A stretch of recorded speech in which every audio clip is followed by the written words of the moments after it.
अस्सलाम वालेकुम, कैसे हैं आप सब लोग। उम्मीद करती हूँ ठीक ठाक होंगे। और आज की जो रेसिपी है वो मोस्टली सब लोगों को बहुत पसंद होती है और हर घर में ये ज़रूर खाई जाती है। जी हाँ, माश की दाल। और माश की दाल सबकी मोस्टली फ़ेवरेट होती है और मैं बना रही हूँ ढाबा स्टाइल में और उम्मीद करती हूँ आपको बहुत पसंद आएगी। इंग्रेडिएंट्स को नोट कर लीजिए, उसके बाद हम अपनी कुकिंग स्टार्ट करते हैं।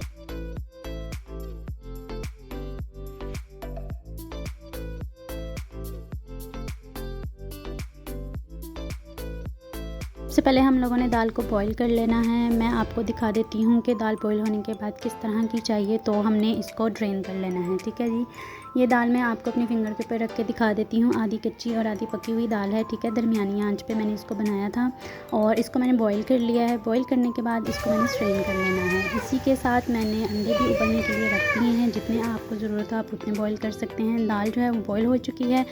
अब हम स्टार्ट करते हैं अपनी कुकिंग। मैंने कुकिंग ऑयल लिया है और उसमें मैंने डाले हैं ड्राई स्पाइसेस। ये आप देख सकते हैं, लौंग डाली है, दालचीनी डाली है, छोटी इलायची डाली है और मैंने इसको थोड़ी देर के लिए फ्राई करना है ऑयल में फ्राई करने के बाद इसमें मैं डाल रही हूँ ज़ीरा।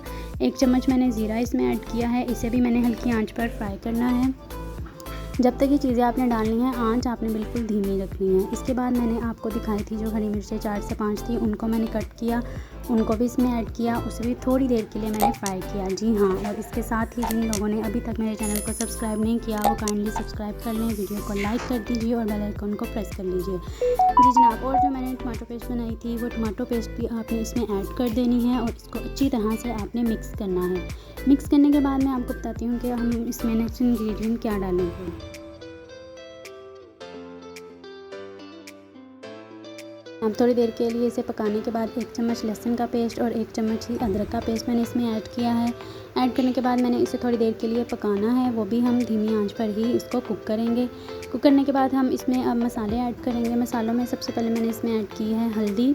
हल्दी के बाद इसमें लाल मिर्च के बाद हम इसमें ऐड करेंगे नमक और नमक के बाद मैंने इसमें डाली है काली मिर्च। ये मैंने डाला है 2 चम्मच के करीब इसमें लेमन जूस और इन सबको मैंने मिक्स कर लिया है। स्पाइसेस आपने नोट कर लिए हैं, देख लिए हैं मैंने कितने चम्मच इसमें ऐड किए हैं। उसी हिसाब से यहाँ आप अपने टेस्ट के हिसाब से ऐड कर सकते हैं। उसके बाद मैंने इस मसाले को पकाया है। आप देख सकते हैं इसके लुक के मसाले से ऑयल बिल्कुल अलग हो चुका है, टोटली कुक हो चुका है। ठीक है जी, इसके बाद अब हमने जो दाल बॉयल की थी वो इसमें ऐड करेंगे। ऐड करने के बाद इसको अच्छी तरह से हमने मिक्स करना है ताकि मसाला दाल में अच्छी तरह से मिक्स हो जाए।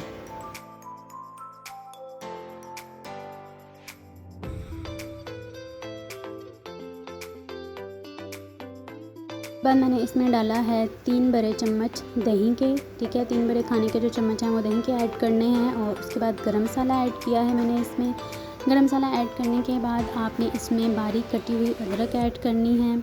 अदरक के बाद आपने हरा धनिया ऐड करना है बारीक कटा हुआ और 2 हरी मिर्चें लंबी लंबी सी लेकर आपने उसको कट लगाकर वो इसमें ऐड करना है। इस तरह से रख कर फिर आपने इसको स्टीम देनी है। ठीक है जी, इसे आपने दम पे रख देना है ताकि ऑल स्पाइसेस जो हैं वो दाल में मिक्स हो जाएं, उनका टेस्ट आ जाए।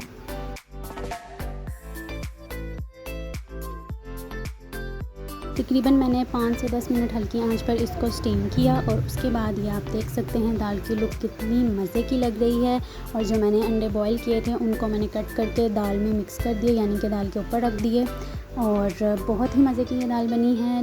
लुक वाइज भी आप देख सकते हैं कितनी प्यारी लग रही है। इसको ज़रूर बनाइएगा, ट्राई ज़रूर कीजिएगा और कमेंट बॉक्स में बताइएगा कि आपको ये रेसिपी कैसी लगी।